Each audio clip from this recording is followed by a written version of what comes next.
आप सबका स्वागत है आपके अपने यूट्यूब चैनल फार्मा एमसीक्यू में। तो हमने ये OSSC के फार्मासिस्ट के एग्ज़ाम के लिए प्रिपरेशन स्टार्ट की हुई है। ठीक है, तो यहाँ पर जो ये एमसीक्यू डिस्कस करते हैं हम, ये सभी स्टेट फार्मासिस्ट एग्ज़ाम्स के लिए इम्पॉर्टेंट होते हैं। या फार्मा का आपका कोई भी एग्ज़ाम है तो सभी के लिए इम्पॉर्टेंट होते हैं।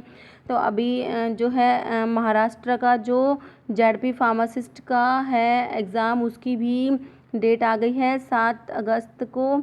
ठीक है, इसका एग्ज़ाम होने वाला है। तो अब हम दोनों के लिए ही साथ साथ प्रिपरेशन करेंगे, क्योंकि डिप्लोमा का सिलेबस है तो सिलेबस लगभग सेम सा ही होता है। ठीक है, तो इसीलिए ये एमसीक्यूज़ है, ये महाराष्ट्र का फार्मासिस्ट का एग्ज़ाम होना है तो उसके लिए भी इम्पोर्टेंट है। ठीक है, तो अगर आपको नहीं पता है तो इसकी डेट है 7 अगस्त, इसकी महाराष्ट्र के फार्मासिस्ट के एग्ज़ाम की डेट है। तो आप लोग देख लेना और अपनी प्रिपरेशंस जो है अच्छे से स्टार्ट कर दीजिए। तो हम स्टार्ट करते हैं। इस वीडियो में हम 25 इम्पोर्टेंट क्वेश्चंस डिस्कस करेंगे विद डिटेल एक्सप्लेनेशन के साथ। ओके, तो स्टार्ट करते हैं क्वेश्चन नंबर 1 से। क्वेश्चन देखिए, which of the following oral hypoglycemic agent is not sulfonylureas यूरियाज। देखिए, जो सल्फोनाइल यूरियाज होते हैं इनका एक क्वेश्चन पक्का है, एक क्वेश्चन हमेशा आता है, इनके क्लासिफिकेशन में से ही आता है। ठीक है, तो ओरल हाइपोग्लाइसेमिक्स जो होती हैं इनका क्लासिफिकेशन बहुत बहुत इंपॉर्टेंट होता है। देखिए, ओरल हाइपोग्लाइसेमिक्स जो होती हैं ये ड्रग्स क्या करती है, ब्लड का जो ग्लूकोज लेवल होता है, ग्लूकोज लेवल को क्या करती है, कम कराती है। ठीक है, हाइपोग्लाइसेमिक का मतलब ही हो गया ग्लूकोज को कम कराना। ठीक है, और ये मतलब ओरल हाइपोग्लाइसेमिक्स क्यों बोलते हैं, क्योंकि ओरली इफेक्टिव होती है। देखिए, इंसुलिन होता है, इंसुलिन की उसको क्या पेरेंटरल ही देना पड़ता है।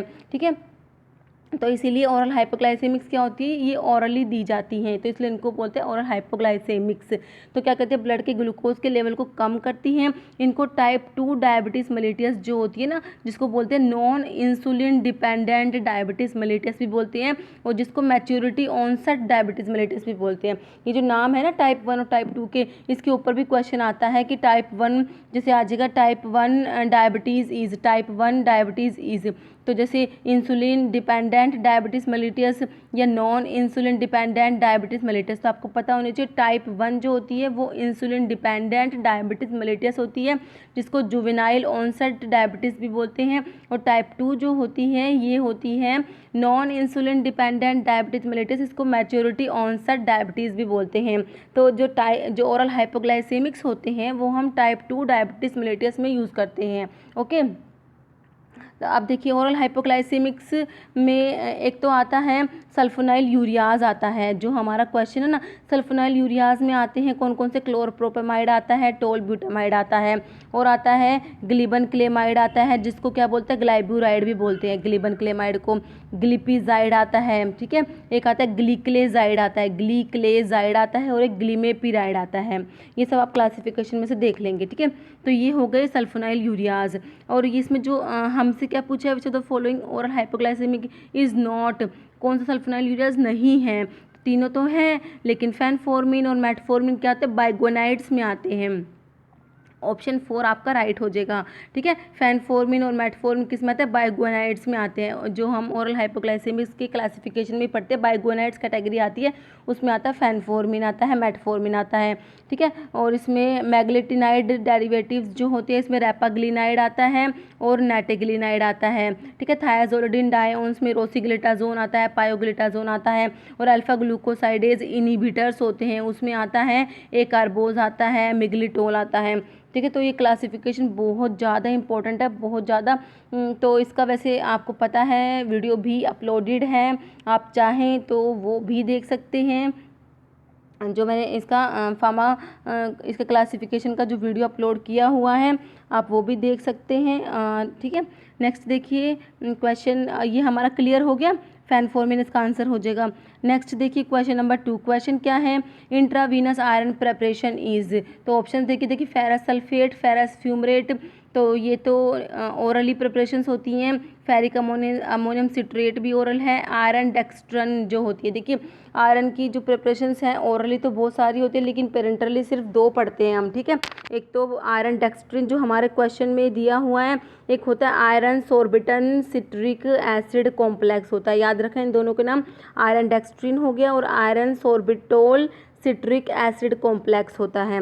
ये दोनों जो होती है ये पेरेंट्रल होती है, मतलब और जैसे इंट्रावीनस है, और बाकी के फेरस सल्फेट है, फेरस फ्यूमरेट और फेरिक अमोनियम सिट्रेट, ये क्या होती हैं, ओरली होती हैं। ओके, हमारा ऑप्शन कौन सा राइट हो गया, डी हो गया। नेक्स्ट देखिए स्ट्रिप्टोमाइसिन। स्ट्रिप्टोमाइसिन कौन सी क्लास की एंटीबायोटिक है, किस में आती है ये स्ट्रिप्टोमाइसिन, आपको पता ही है, ये आती है एमिनोग्लाइकोसाइड्स में आती हैं, ठीक है। एमिनोग्लाइकोसाइड एंटीबायोटिक्स जो होती हैं उसमें आती हैं। जैसे कौन कौन सी आती हैं, पहले तो आपको सबके नाम पता होने चाहिए। स्ट्रिप्टोमाइसिन है, जेंटामाइसिन है, कैनामाइसिन है, टोब्रामाइसिन है, ठीक है। एमिकैसिन, सिसोमिसिन और नेटिलमिसिन। और फिर 2 टॉपिकल एमिनोग्लाइकोसाइड्स होती है, नियोमाइसिन और इसमें आते हैं फ्रामाइसिटिन।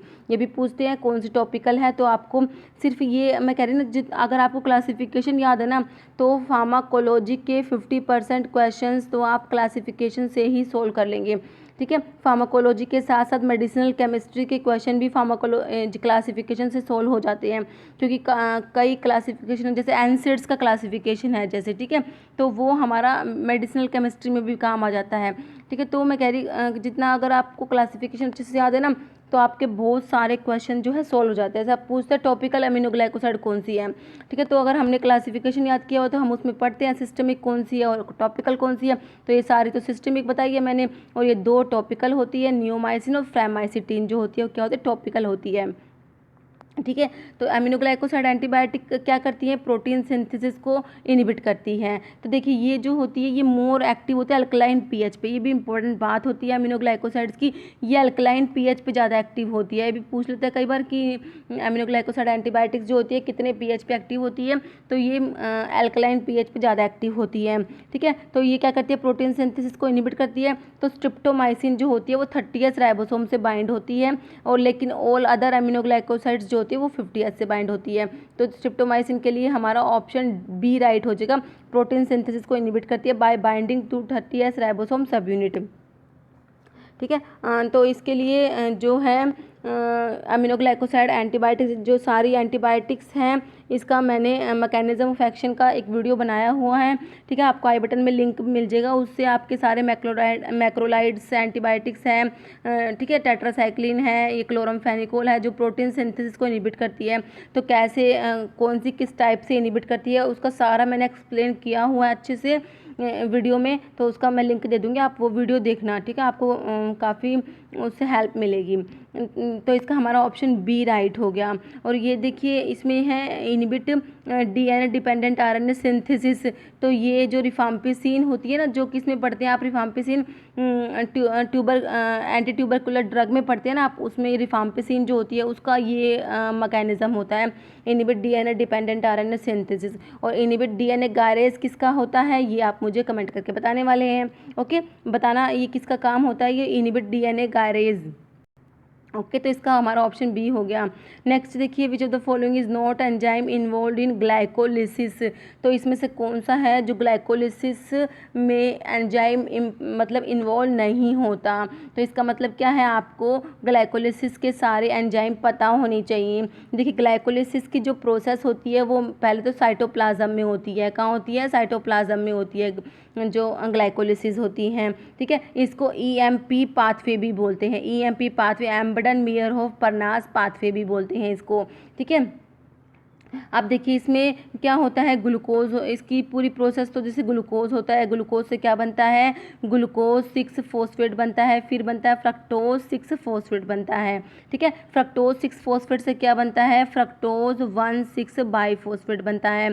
फिर फ्रक्टोज 1,6 बाईफॉस्फेट से क्या बनता है, डाई हाइड्रोक्सी एसीटोन फॉस्फेट बनता है। ठीक है, डाईहाइड्रोक्सी एसीटोन फॉस्फेट, और इससे और एक बनता है ग्लिसरल्डिहाइड 3 फॉस्फेट बनता है। बाद में ये डाईहाइड्रोक्सी एसीटोन फॉस्फेट भी ग्लिसरल्डिहाइड 3 फॉस्फेट में कन्वर्ट हो जाता है। ये रिवर्सिबल स्टेप होता है। ग्लिसरल्डिहाइड 3 फॉस्फेट से 1,3 बाईफॉस्फोग्लिसरेट बनता है। फिर उसके बाद 3 फॉस्फोग्लिसरेट, 2 फॉस्फोग्लिसरेट, फोस्फोइनोल पायरुवेट और फिर पायरुवेट होता है। तो आपको ये सारे मतलब इस टाइप से ही याद होने चाहिए। तो देखिए, अब ग्लूकोज से ग्लूकोज 6 फॉस्फेट बन रहा है, यहाँ पर होता है हेक्सोकाइनेज एंजाइम एक्ट करता है। तो इन सब स्टेप्स के एंजाइम्स हमें पता होने चाहिए।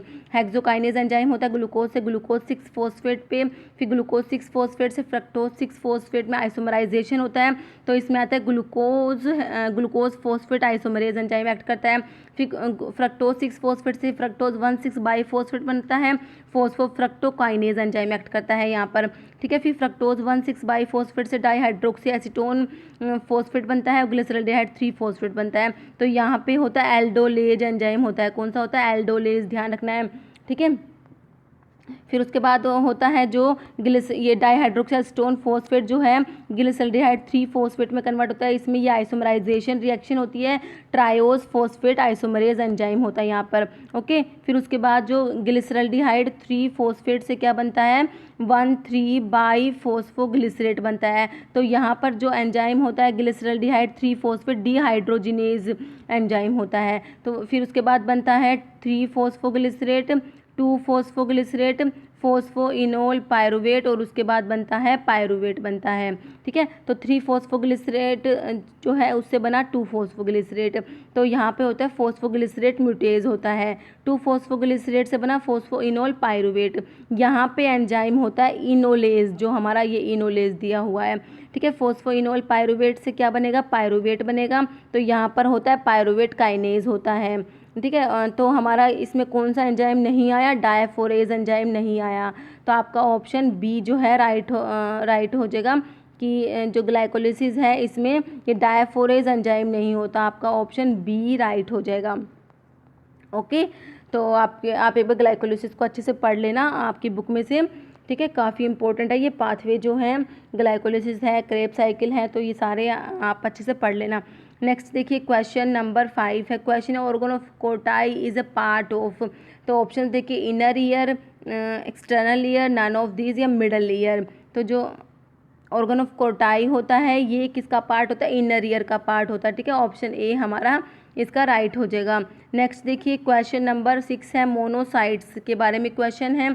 तो इसके ऑप्शंस देखिए क्या क्या है। प्रोड्यूस एंटीबॉडीज़ की, ये एंटीबॉडी प्रोड्यूस करती है या फैगोसाइटिक बैक्टीरिया। ठीक है, तो मोनोसाइट्स क्या होती है? देखिए एक टाइप की क्या होती है? WBC होती है। WBC जो होती है उनको आप क्या बोलते हैं? वाइट ब्लड कार्पसल्स बोलते हैं ना, तो इनको ल्यूकोसाइट्स भी बोलते हैं। क्या बोलते हैं? ल्यूकोसाइट्स भी बोलते हैं WBCs को। WBCs होती है, एक तो होती है ग्रैनुलोसाइट्स होती है, एक होती है ए ग्रैनुलोसाइट्स होती हैं।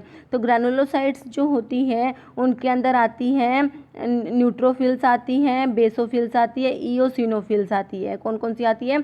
न्यूट्रोफिल्स आती हैं, बेसोफिल्स आती है, ईओसिनोफिल्स आती हैं। और जो ए ग्रैनुलोसाइट्स होती है उसमें हमारी आती है जो मोनोसाइट्स है और एक लिम्फोसाइट्स होती है। लिम्फोसाइट्स और मोनोसाइट्स आती है किसमें? ए ग्रैनुलोसाइट्स में आती हैं। ठीक है, तो हमारे क्वेश्चन में है मोनोसाइट। तो मोनोसाइट है एक टाइप की, क्या होती है? ये WBC होती है। ठीक है, तो ये क्या करती है? एंटीबॉडी प्रोड्यूस करती है। फैगोसाइट बैक्टीरिया ये क्या होती है? एक टाइप की क्या होती है? मैक्रोफेजेस होती हैं। ठीक है, ये बैक्टीरिया को क्या करती है? फैगोसाइटिक एक्शन होता है इनका। और जैसे ये क्या होती है? मोनोसाइट्स जो होती है डेवलप होती है मैक्रोफेज में। तो जैसे लीवर में जो होती है ये इनको क्या बोलते हैं? क्यूफर सेल्स बोलते हैं ना लीवर में। तो वो क्या एक टाइप की मोनोसाइट्स ही होती हैं जो डेवलप हो जाते हैं मैक्रोफेज में। ठीक है, तो ऐसे लीवर में जो क्यूफर सेल्स होती हैं और ब्रेन में कौन सी होती है? माइक्रोग्लिया सेल्स होती हैं। ठीक है, और किडनी में मीजेनग्लियल सेल्स होती है। तो ये सब है। तो ये हो जाएगा हमारा, सारी स्टेटमेंट इसकी राइट है। डेवलप होती है लिम्फ नोड्स में, डेवलप होती है, फैगोसाइटिक एक्शन होता है बैक्टीरिया पे और प्रोड्यूस एंटीबॉडीज़।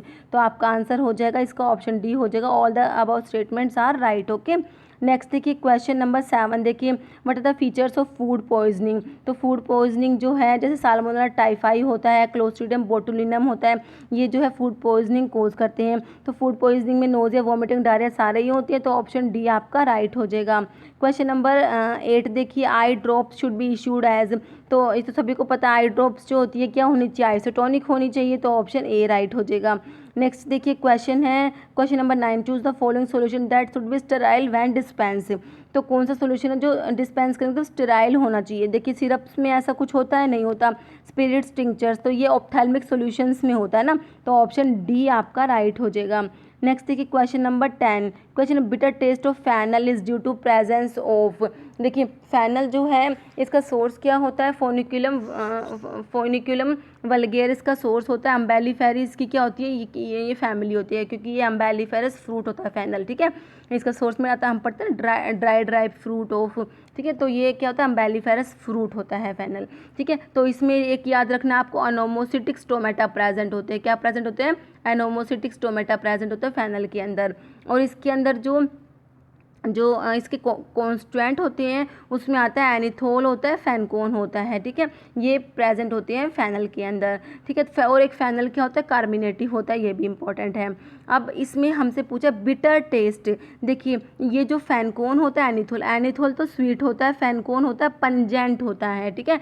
तो बिटर टेस्ट होता है फैनकोन की वजह से होता है, ठीक है। एनिथोल तो स्वीट इन नेचर होता है, एनिथोल कैसा होता है, स्वीट होता है, और फैनकोन ये पंजेंट होता है, ठीक है।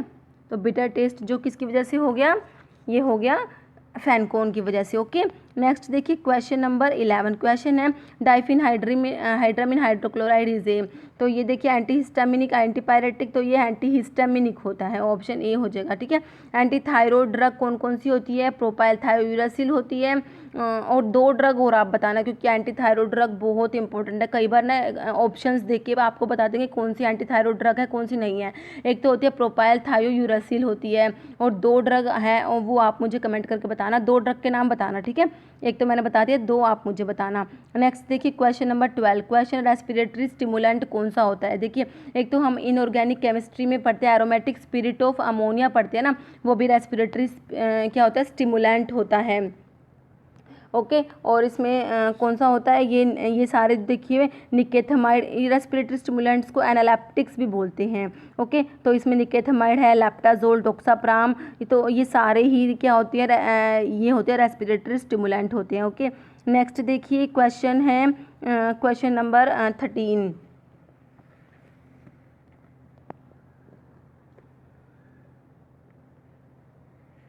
नेक्स्ट है oxyphenbutazone containing heterocyclic ring is. Option देखिए इमिडाजोल, पायराजोल। देखिए ऑक्सीफनब्यूटाजोन जो होता है, जो हम एनसेड्स पढ़ते हैं, एनसेड्स में हम एक पढ़ते हैं, एक कैटेगरी आती है पायराजोलोन। पायराजोलोन डेरिवेटिव्स में आता है हम फिनाइल ब्यूटाजोन पढ़ते हैं। तो फिनाइल ब्यूटाजोन का एक्टिव मेटाबोलाइट होता है ऑक्सीफनब्यूटाजोन, ध्यान रखना है। फिनाइल ब्यूटाजोन का एक्टिव मेटाबोलाइट क्या है, ऑक्सीफनब्यूटाजोन होता है। तो ऑक्सीफनब्यूटाजोन में कौन सी रिंग हो जाएगी, ऑप्शंस देख लिया जी आप, तो पायराजोलिडीन रिंग हो जाएगी, ओके। ऑप्शन सी आपका राइट हो जाएगा। क्वेश्चन देखिए question number 14, test animal use for pyrogen testing. तो सभी को पता है इसके लिए रैबिट यूज़ करते हैं, ठीक है। ध्यान रखना है, क्योंकि मैंने एक बार आपसे क्वेश्चन पूछा था किसी वीडियो में, तो कुछ बच्चों ने इसका रैट भी आंसर दिया था, ठीक है। रैट नहीं है, रैबिट होगा, ध्यान रखना है, रैबिट, ओके। नेक्स्ट देखिए question number 15, water tag test can be applied for. तो ये क्वेश्चन मैंने यहाँ पे इंक्लूड करने का रीज़न है, देखिए मैंने एक वीडियो बनाया था अभी और SSSC के लिए 150 क्वेश्चंस का वीडियो बनाया था, उसमें ये है एक 10 कितने नंबर पे है, 102 या 4, मतलब इस टाइप से एक नंबर पे क्वेश्चन है। ये मैंने उसमें गलत आपको आंसर कर दिया था, ठीक है। वाटर टैग टेस्ट जो होता है ये टाइप 2 ग्लास के लिए होता है, किसके लिए होता है, टाइप 2 ग्लास के लिए होता है, ठीक है। और जो पाउडर ग्लास टेस्ट होता है वो टाइप 1, टाइप 3 और टाइप 4 के लिए होता है, ये तो आपको पता है। अब हमसे ऑप्शन इस टाइप के दे देंगे, टाइप 1 टाइप 2 ना दे के इस टाइप के ऑप्शन दे देंगे तो हम कन्फ्यूज़ हो जाएंगे। तो मैंने भी आपको जल्दबाजी में इसका, क्योंकि क्वेश्चन ज़्यादा थे ना 150, तो मैंने आपको आंसर गलत कर दिया, ठीक है। देखिए बोरोसिलिकेट ग्लास तो टाइप 1 को बोलते हैं ना, और ट्रीटेड सोडा लाइम ग्लास जो होता है ये होता टाइप 2 होता है, और सोडा लाइम ग्लास होता टाइप 3 होता है, और general purpose soda lime glass, ठीक है। तो देखिए तो हमारा वाटर टेस्ट होता है टाइप 2 के लिए हुआ, तो किसके लिए हुआ, ट्रीटेड सोडा लाइम ग्लास के लिए हुआ। ओके, ऑप्शन बी होएगा। मैंने उस वीडियो में आपको I think soda lime glass बोल दिया उसमें, ठीक है, तो आप उसको करेक्ट कर लेना। मैं उसमें उस वीडियो में भी इसको पिन कर दूंगी, ठीक है, इसका आंसर लिख के। और वैसे आप ध्यान रखना इसका, कई बार ना मिस्टेक हो जाती है, तो मैं इसलिए कहती हूँ कि अगर किसी क्वेश्चन में कुछ मिस्टेक होती है तो आप प्लीज़ मुझे कमेंट करके ज़रूर बताइए, ठीक है, क्योंकि गलतियाँ तो हम इंसानों से ही होती है, ठीक है। तो इसका आंसर क्या हो जाएगा, वाटर टेस्ट टाइप 2 ग्लास, मतलब ट्रीटेड सोडा लाइम ग्लास हो जाएगा, type 2 glass. Okay, not soda lime glass, ठीक है, ऑप्शन बी आपका राइट हो जाएगा, ध्यान से करना इसको। नेक्स्ट देखिए, क्वेश्चन नंबर है 16। क्वेश्चन क्या है, mineral corticoid that has sodium retaining property. Option देखिए, एल्डोस्टेरोन, टेस्टोस्टेरोन। तो इसमें मिनरल कॉर्टिकॉइड का इसमें से ऑप्शन में देखिए एक ही है, एल्डोस्टेरोन ही है मिनरल कॉर्टिकॉइड, ठीक है, प्रिंसिपल मिनरल कॉर्टिकॉइड होता है एल्डोस्टेरोन, तो इसकी सोडियम रिटेनिंग प्रॉपर्टी होती है, ठीक है, तो ऑप्शन ए हमारा राइट हो जाएगा। नेक्स्ट देखिए, क्वेश्चन नंबर 17 है, Corbevax is a type of. तो इसके ऑप्शन देखिए, एब्जॉर्प्शन बेस। तो ये क्वेश्चन कहाँ से है, ये ऑइंटमेंट बेस से क्वेश्चन है। ऑइंटमेंट और सपोजिटरीज के बेस काफ़ी ज़्यादा इंपॉर्टेंट है, तो आपको बहुत ही अच्छे से पढ़ना है इनको। देखिए, एब्जॉर्प्शन बेस जो कार्बोवैक्सिस किस में आता है, एब्जॉर्प्शन में आता है, मॉडर्न ऑर्नमेंट, वाटर सॉल्युबल या ऑलेजिनस। देखिए, एब्जॉर्प्शन बेस जो होते हैं इनमें तो जैसे कौन से आते हैं, जैसे इसमें आ जाएंगे वूल फैट है, ठीक है, बीज वैक्स है, ये सब आते हैं किसमें, एब्जॉर्प्शन बेस में। और इसमें ये कार्बोवैक्सीज होते हैं, ये वाटर सोल्यूबल बेस में आएंगे। ओलेजिनस और हाइड्रोकार्बन बेस जो होते हैं इसमें आते हैं, जैसे सॉफ्ट पैराफिन हो गया, हार्ड पैराफिन हो गया, लिक्विड पैराफिन हो गया, ये होते हैं ओलेजिनस और हाइड्रोकार्बन बेस में आते हैं। जो पैराफिन्स होते हैं, सॉफ्ट पैराफिन, हार्ड पैराफिन और लिक्विड पैराफिन। ओके, और जो इसमें वाटर सोल्यूबल बेस हमारा आंसर हो जाएगा, जो क्या होते हैं, कार्बोवैक्सीज जो होती है इनको क्या बोलते हैं, वाटर सोल्यूबल बेस होते हैं। तो इनको क्या देखिए, कार्बोवैक्सीज जो होती हैं ये वाटर सोल्यूबल बेस होती है, तो वो वाटर सोल्यूबल बेस को ग्रीस लेस ऑइंटमेंट बेस भी बोलते हैं। क्या बोलते हैं, ग्रीस लेस ऑइंटमेंट बेस भी बोलते हैं। और इसमें हम क्या पढ़ते हैं, जो पॉलीथाइलिन ग्लाइकोल पॉलीमर्स होते हैं ना, वो मेनली यूज़ होते हैं, ठीक है। वाटर सोल्यूबल पॉलीमर्स होते हैं कौन से, पॉलीइथाइलिन ग्लाइकोल पॉलीमर्स होती हैं, तो इनको क्या बोलते हैं, कार्बोवैक्सीज भी बोलते हैं। तो ये हमारा ऑप्शन सी हो जाएगा राइट, वाटर सोल्यूबल बेस। तो ये बेस है, इंपॉर्टेंट है, ऑइंटमेंट के अच्छे से पढ़ लेना आप। नेक्स्ट देखिए, the part of Eugenia caryophyllaceous used as a drug is, ठीक है। तो यूजीनिया कैरियोफाइलेसियस है, ठीक है, ये किसका, पहले तो आपको पता होना चाहिए किसका सोर्स है, ये यूजीनिया कैरियोफाइलेसियस जो है ना, ये किसका सोर्स है, ये आपको पता ही है, एक क्लोव का सोर्स होता है ना यूजीनिया कैरियोफाइलेसियस। तो इसका कौन सा पार्ट यूज़ करते हैं, तो इसका फ्लावर, ये बड यूज़ होता है, ठीक है, ये तो आपको पता ही है, फ्लावर बड यूज़ होता है किसका, क्लोव का, ठीक है। तो क्लोव का सोर्स हो गया यूजीनिया कैरियोफाइलेसियस हो गया, और इसकी फैमिली होती है कौन सी होती है, मिर्टेसी होती है क्लोव की, ठीक है, ठीक है। तो इसका फ्लावर बड यूज़ होता है। एक क्लोव की अडल्ट्रेंट बहुत ज़्यादा इंपॉर्टेंट है, क्लोव जो है, क्लोव वैसे खुद में बहुत ही इंपॉर्टेंट ड्रग है, इसके अंदर यूजिनोल प्रेजेंट होता है क्लोव के अंदर, ठीक है, 70 to 90%। इसमें एक बार ये क्वेश्चन भी पूछ लिया कि क्लोव में कितना परसेंट यूजिनोल प्रेजेंट होता है, तो 70 to 90% यूजिनोल प्रेजेंट होता है। तो आपको ऑप्शन में 80%, 85% इस टाइप से भी मिल सकता है, तो 70 से 90% तक होता है यूजिनोल, ठीक है, क्लोव के अंदर। और इसके अडल्ट्रेंट्स बहुत बहुत इंपॉर्टेंट है।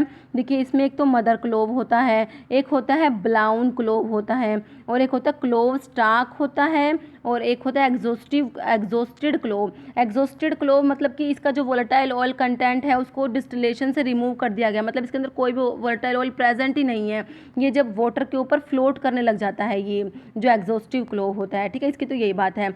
मदर क्लोव होता है ब्राउन क्लोव और क्लोव स्टाक, ठीक है। तो मदर क्लोव जो है इसके अंदर स्टार्च प्रेजेंट होता है, जो क्लोव होता है हमारा उसके अंदर स्टार्च प्रेजेंट नहीं होता, लेकिन जो मदर क्लोव होता है उसके अंदर क्या होता है, स्टार्च प्रेजेंट होता है, ठीक है। ब्राउन क्लोव होता है, ये क्या होता है, एक्सपेंडेड फ्लावर होता है, क्लोव ट्री का क्या होता है, एक्सपेंडेड फ्लावर होता है। और क्लोव स्टाक होता है, जो क्लोव स्टाक होते हैं इसके अंदर क्या होते हैं, इसके अंदर प्रिज्मेटिक कैल्शियम ऑक्सलेट के क्रिस्टल्स प्रेजेंट होते हैं, किसके अंदर, जो क्लोव स्टाक होता है इसके अंदर प्रिज्म शेप के क्या होता है, प्रिज्म कैल्शियम ऑक्सलेट के क्रिस्टल्स प्रेजेंट होता है। जबकि हम हमारी क्लोव जो पढ़ते हैं, क्लोव जो होता है उसके अंदर cluster crystals of calcium oxalates होते हैं, तो इनको डिस्टिंग्विश कर सकते हैं इससे, ठीक है।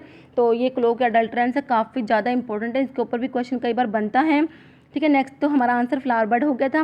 नेक्स्ट देखिए क्वेश्चन नंबर 19, क्वेश्चन है मिरिस्टिसिन इज एक्टिव कॉन्स्टिट्यूएंट ऑफ। तो इसके ऑप्शंस देखिए आप, नटमग, तो नटमग ही होगा, ठीक है। नटमग जो होता है इसका सोर्स होता है मिरिस्टिका फ्रेग्रेंस होता है, मिरिस्टिकेसी फैमिली होती है, ठीक है। तो इसके अंदर ये मिरिस्टिसिन प्रेजेंट होता है, ओके। तो इसको आपको ध्यान रखना है। और इसमें एक देखिए एलिमिसिन भी होता है, एलिमिसिन, सैफ्रोल, ठीक है। ये तीनों इसके इंपॉर्टेंट केमिकल कॉन्स्टिट्यूएंट नटमग के, तो ध्यान रखना है लिमिसिन, सैफ्रोल और मिरिस्टिसिन, ठीक है। तो ये नटमग में प्रेजेंट होते हैं। नेक्स्ट देखिए question number 20, Shinoda test is use for identification of. सभी को पता है ये फ्लेवोनॉइड्स के लिए होता है, तो इसका भी मेरा वीडियो अपलोडेड है, आप वो भी देख सकते हैं। जो टेस्ट है ना, तो उसका वीडियो अपलोडेड किया हुआ है मैंने, वो आप देख लेना, उसका आई बटन में लिंक भी दे दूंगी मैं। तो इसका ऑप्शन ए हो जाएगा। नेक्स्ट देखिए क्वेश्चन नंबर 21, क्वेश्चन है अमाइलोराइड इज। तो अमाइलोराइड किस में आता है, पोटाशियम स्पैरिंग डायूरेटिक्स में पढ़ते हैं ना आप अमाइलोराइड पढ़ते हैं, तो ये पोटाशियम स्पैरिंग होता है, तो ये कैल्शियम को के एक्सक्रीशन को भी कम करता है, तो आपका ऑप्शन ए राइट हो जाएगा। नेक्स्ट देखिए क्वेश्चन नंबर 22, सोडियम बाइकार्बोनेट। तो ये आपको पता ही है सिस्टमिक एंटासिड में आता है सोडियम बाइकार्बोनेट और सोडियम सिट्रेट आता है, तो ये एंटासिड हो जाएगा। नेक्स्ट देखिए क्वेश्चन नंबर 23 है एंटागोनिस्ट ऑफ हिपैरिन। तो हिपैरिन का एंटागोनिस्ट होता है प्रोटामिन सल्फेट होता है हिपैरिन का एंटागोनिस्ट, ठीक है। तो ये ध्यान रखना है। एक आप मेरे को कमेंट करके बताएं बेंजोडायजेपिन एंटागोनिस्ट, ठीक है। आप ये मुझे कमेंट करके बताना कि बेंजोडायजेपिन जो एंटागोनिस्ट है वो कौन सा होता है, ये आप मुझे कमेंट करके बताएंगे, ठीक है। तो इसका हिपैरिन का एंटागोनिस्ट होता है प्रोटामिन सल्फेट होता है। और जैसे हमें सारा ये किसकी पॉइजनिंग में कौन सा यूज़ करते हैं, साइनाइड की पॉइजनिंग में क्या यूज़ करते हैं, सोडियम नाइट्राइट और सोडियम थायोसल्फेट यूज़ करते हैं। ओपियोइड की पॉइजनिंग में नैलोक्सोन यूज़ करते हैं, ठीक है। पैरासीटामोल की पॉइजनिंग में एन एसिटाइल सिस्टीन यूज़ करते हैं। मरकरी की पॉइजनिंग में डाइमर कैप्रोल यूज़ करते हैं। आयरन की पॉइजनिंग में डिसफेरियोक्सामिन यूज़ करते हैं। तो ये सारे आप अच्छे से पढ़ लेना, काफ़ी इंपॉर्टेंट है। और एक जो मैंने आपसे पूछा है वो आप मुझे कमेंट करके बताएंगे। नेक्स्ट देखिए क्वेश्चन नंबर 24, क्वेश्चन है drug use to eradicate Helicobacter pylori infection. ये क्या होता है, ग्राम नेगेटिव बैसिलाई होता है। ये हेलिकोबैक्टीरियल पाइलोरी क्या होता है, ग्राम नेगेटिव बैसिलाई होता है। तो ये पेप्टिक अल्सर जो होते हैं ना, ये कोज करता है। तो इसके रेडिकेशंस के लिए ये तीनों ही यूज़ करते हैं।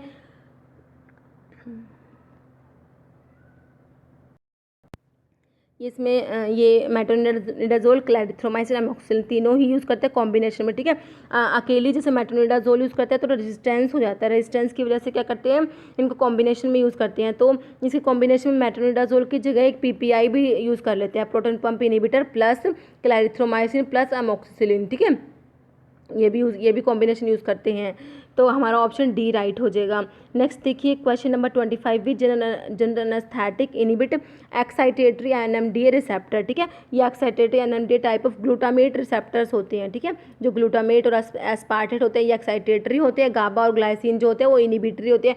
ये बेसिक क्वेश्चन पता होने चाहिए, क्योंकि फार्मासिस्ट एग्जाम में इस टाइप के बेसिक क्वेश्चन ही पूछे जाते हैं, ओके।